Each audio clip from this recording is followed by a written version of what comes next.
Pourquoi l'ex-ministre de l'Intérieur français clash-t-il Macron sur l'Algérie?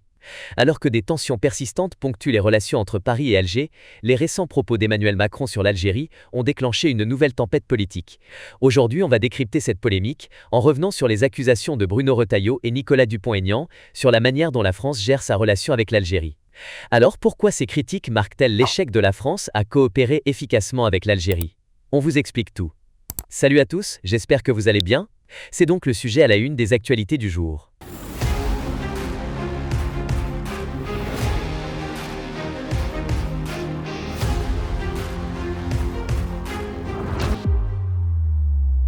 Bruno Retailleau, président du parti Les Républicains et candidat déclaré à la présidentielle de 2027, a récemment haussé le ton dans un entretien accordé au JDD. L'ancien ministre de l'Intérieur accuse Emmanuel Macron de céder face à l'Algérie et de ne pas défendre les intérêts français. Pour Retailleau, le mot maboule employé par le président lors d'un déplacement dans un hôpital de l'Ariège est une perte de sang-froid et un signe de mépris. Mais plus profondément, il dénonce ce qu'il appelle une dépendance idéologique du chef de l'État à l'égard d'Alger, notamment sur la politique des visas et l'exécution des OQTF. Selon Retailleau, Emmanuel Macron serait l'otage consentant des chantages mémoriels du gouvernement algérien qui, selon lui, entretiendrait une hostilité permanente envers la France pour masquer ses propres échecs. L'exemple le plus concret est la non-exécution par l'Algérie de certaines OQTF dès lors que la nationalité des individus est établie. Pour Retailleau, ce refus ne serait pas seulement un obstacle administratif, mais une abdication de la fierté française. En parallèle, Nicolas Dupont-Aignan, président de Debout la France, est allé dans le même sens sur CNews et Europe 1.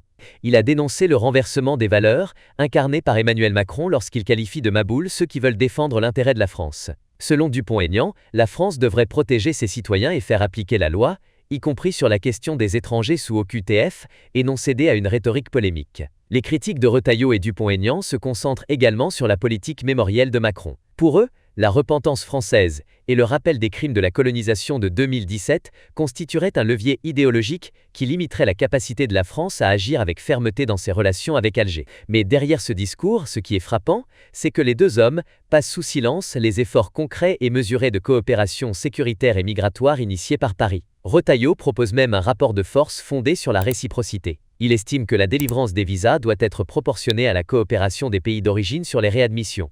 En 2025, la France a délivré plus de 200 000 visas aux Algériens, alors même que les laissez-passer consulaires étaient rares. Il reproche ainsi à Macron de ne pas avoir imposé une règle claire et proportionnelle, alors même que l'Algérie, pour sa part, respecte ses engagements et reste un partenaire essentiel, que ce soit sur le plan sécuritaire, migratoire ou énergétique. Un autre point clé de ces critiques concerne la sécurité publique. Retailleau cite l'attentat de Mulhouse et affirme que la France ne protège pas suffisamment ses citoyens en tolérant la présence d'individus dangereux sous OQTF. Mais là encore, il occulte le fait que l'Algérie collabore régulièrement avec la France dans le cadre de la lutte contre le terrorisme et la criminalité transnationale.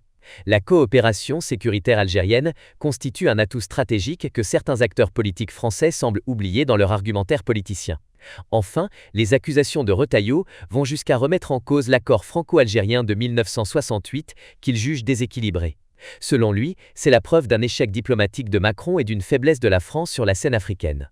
Mais là encore, l'Algérie ne cesse de montrer sa volonté de dialoguer et de stabiliser la région, malgré les polémiques internes françaises et les campagnes médiatiques d'extrême droite qui alimentent une perception biaisée. Ce que révèle cette polémique, c'est un décalage profond entre le discours français et la réalité de la relation bilatérale. Alors que certains politiciens français construisent leur argumentaire sur des accusations de faiblesse et de dépendance, l'Algérie maintient une posture claire, respect, coopération et souveraineté. La France, en amplifiant ses tensions internes et ses débats sur la mémoire coloniale, risque de freiner le dialogue au lieu de le promouvoir. Au final, cette affaire démontre que le vrai enjeu n'est pas de savoir qui a raison ou tort dans le débat politique français, mais de mesurer à quel point la France peut tirer avantage d'une relation équilibrée avec l'Algérie. Ce qu'il faut retenir. La polémique autour du mot maboule révèle plus une bataille politique intérieure qu'une réalité diplomatique. Retailleau et Dupont-Aignan critiquent Macron pour faiblesse et dépendance, mais ignorent la coopération réelle de l'Algérie. L'Algérie reste un partenaire stratégique. Sécurité, migration, énergie et diplomatie régionale. La relation bilatérale ne progresse que si la France adopte une approche pragmatique, respectueuse et équilibrée. Et vous, qu'en pensez-vous ? La France devrait-elle écouter les accusations de faiblesse ou plutôt reconnaître la constance et la coopération de l'Algérie?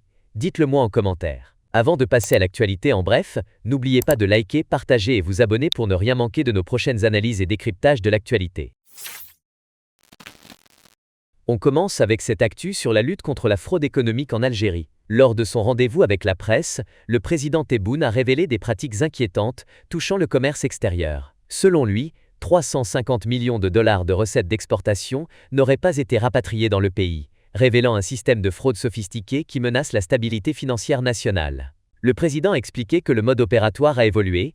Auparavant, la corruption se manifestait par des surfacturations massives, elle prend aujourd'hui la forme d'une sous-facturation privant l'Algérie de ses propres ressources. Pour illustrer, il a cité l'exemple du commerce des dattes exportées à 20 centimes déclarés, alors que leur prix réel est d'1 euro. Tebboune a dénoncé cette gangrène de la sous-facturation comme le résultat d'une immaturité ou d'une malveillance dans un secteur en transition, rappelant que l'Algérie doit apprendre à maîtriser ses exportations et à gérer ses revenus. Le chef de l'État a insisté sur l'importance stratégique des exportations, déjà supérieure à 8 à 9 milliards de dollars, et a fixé un objectif ambitieux, atteindre 30 milliards de dollars d'exportation d'ici 2030. Il a conclu sur une note optimiste, affirmant que grâce à ses ressources minérales, le pays pourrait assurer sa prospérité et son indépendance économique à long terme. Cette déclaration met en lumière un combat crucial: la maîtrise des revenus extérieurs, la transparence des transactions et la protection des intérêts nationaux. L'Algérie est déterminée à traquer ces pratiques frauduleuses et à transformer ses ressources en levier de développement durable.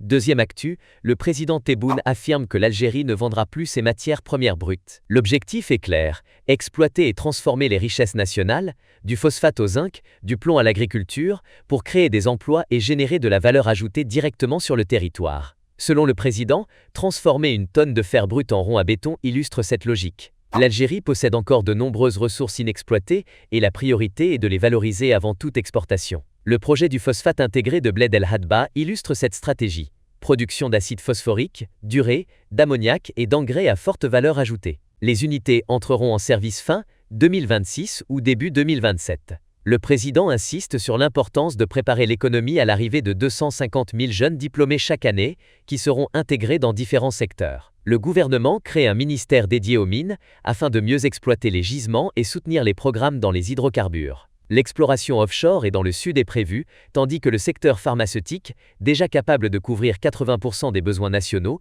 doit désormais viser l'export. Enfin, Tebboune met en avant la hausse des exportations hors hydrocarbures de 18% grâce à la production locale, de l'électroménager à l'acier, et la volonté de produire des véhicules intégrant 40% de composants algériens. L'objectif global: 30 milliards de dollars d'exportation d'ici 2030, pour un développement équitable et durable sur tout le territoire. Troisième actu, Yacine Adli fait un revirement majeur dans sa carrière internationale. Le milieu franco-algérien avait précédemment choisi l'équipe de France, se dit désormais prêt à rejoindre l'équipe nationale algérienne à quelques semaines du Mondial 2026. Ce changement de cap intervient après plusieurs années de débats et de critiques autour de son choix initial. Les supporters algériens avaient vivement réagi à sa décision, suscitant une polémique nationale et internationale. Aujourd'hui, le joueur revient sur cette période et semble vouloir tourner la page, en se concentrant sur les opportunités offertes par les Fennecs. Cette nouvelle est particulièrement stratégique pour le sélectionneur Vladimir Petković, qui pourrait bénéficier d'un renfort de qualité au milieu de terrain. L'expérience acquise par le joueur dans des clubs européens et sa régularité en club sont des atouts pour renforcer l'équipe juste avant la Coupe du Monde. Le timing de cette annonce est crucial. À moins de 6 semaines du tournoi, l'intégration d'un joueur de ce calibre pourrait modifier la composition et la dynamique du groupe. L'attention des supporters et des médias est désormais portée sur la réaction de la fédération et sur la possible convocation du joueur. Ce revirement souligne également la capacité des talents franco-algériens à reconsidérer leur choix de sélection nationale, illustrant l'attractivité et l'ambition de l'Algérie sur la scène footballistique. Les prochaines semaines seront déterminantes pour renforcer le système de jeu et apporter une valeur ajoutée aux Fennecs. On termine avec cette actu sur la fragilité de l'OTAN et les tensions transatlantiques. Alors que l'Alliance semblait se montrer unie face aux crises, notamment la guerre en Ukraine, une réalité plus complexe se dessine.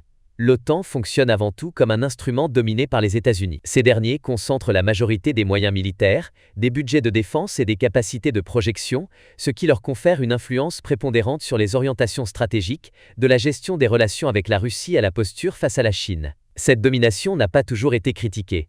Pendant longtemps, les Européens ont accepté cette hiérarchie en échange d'une garantie de sécurité. Mais sous l'ère Trump, l'exigence de contributions financières accrues a rappelé que cette solidarité n'est pas absolue. Aujourd'hui, malgré les discours sur l'autonomie stratégique européenne, l'UE reste dépendante du soutien logistique, financier et militaire américain pour agir efficacement. L'élargissement récent avec la Finlande et la Suède ne change pas la donne.